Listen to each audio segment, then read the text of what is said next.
Great news, everybody. Interest rates stayed the same at 5%. Now, what will the Bank of Canada look at for the next announcement? I'll tell you, the holiday retail numbers. This will have a huge impact on the consumer spending component. Unfortunately, not the government spending or business investments, but just the consumer. Now, when will be the next announcement, you might be wondering? January 24th, 2024. Also, it is worth noting that the Toronto vacant tax increase and the luxury home tax will be coming into effect very soon. One quick thing before we get started, I'm going to include my contact information below in case you need my help in navigating this fluid market. Now, without further ado, let's look at what's really happening in the real estate market. Let's go.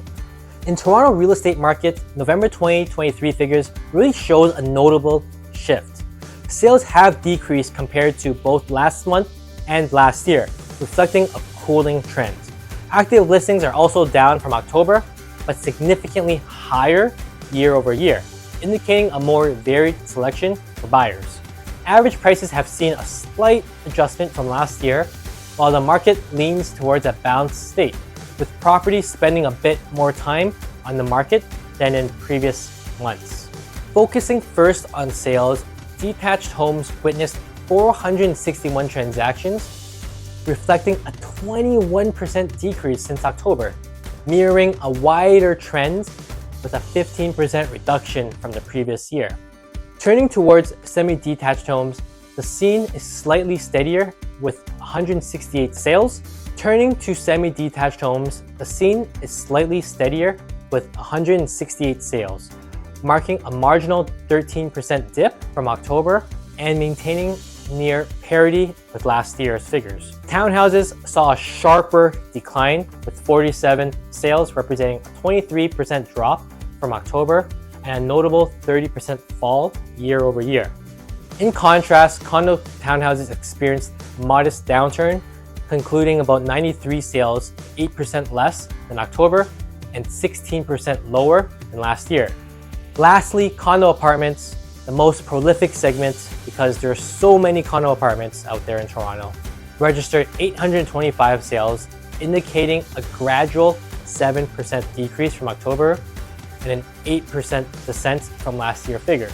So essentially what this shows is that people that own these condos are willing to take their listings and let it expire in terminating agreement. Shifting our attention to active listings, the narrative varies. Detached homes presents 1,485 listings, showcasing a 21% drop from October, yet an increase of 19% from the same period last year.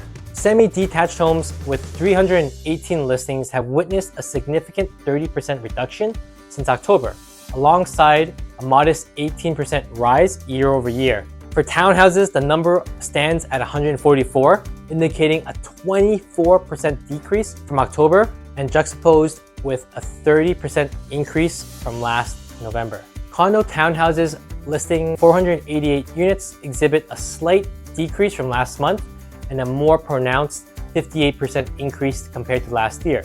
Now, condo apartments following a similar pattern with 4,505 listings, a 7% reduction since October, and a considerable 52% increase from the previous year. Really examining though, the average prices for detached homes are currently valued at $1.61 million, representing a 6% decrease from October and a modest 4% year-over-year increase. Semi-detached homes averaging $1.21 million have experienced a 5% decrease from October, contrasted with a 3% uptick from last year. Townhouses with an average price of $1.1 million reflect a 17% decline since October and a 10% decrease from the previous year. Condo townhouses stand at $890,822, witnessing an increase at 8% from October and a 4% rise from last year. In the condo apartment sector, the average price was a little over $720,000, which is marginally down from both October and last year's figure. Exploring the market landscape, detached homes and townhouses are predominantly still in a seller's market, while semi-detached homes show similar tendencies. In contrast, condo townhouses and apartments are veering towards more of a balanced market. And again, it really depends on number of transactions versus number of listings. There might be more listings, there's still more transactions that happen, then it still can become a seller's market still. And that's something that's really important to note. You see all these listings online, but you don't always see the transactions. So you gotta compare those numbers. Now, lastly, on the topic of market pace, detached homes typically spend about 22 days on the market, reflecting a slight increase. Semi-detached properties and townhouses are averaging around 19 to 21 days respectively, indicating a similar trend. Condo townhouses are taking around 25 days to finalize sales, while condo apartments, the slowest moving segment, are averaging 28 days. Now, this concludes our comprehensive breakdown of the Toronto real estate market for November 2023. Each housing category reveals its own unique set of trends, really painting a multifaceted picture of this vibrant city housing landscape. Now join us again for more in-depth analysis and updates. Thank you for watching and tuning in. Make sure you subscribe and like it. And if you want something more personalized guidance, feel free to reach out to me. My information is below and I respond to all messages, and feel free to reach out like many people have already. See you soon. Bye-bye.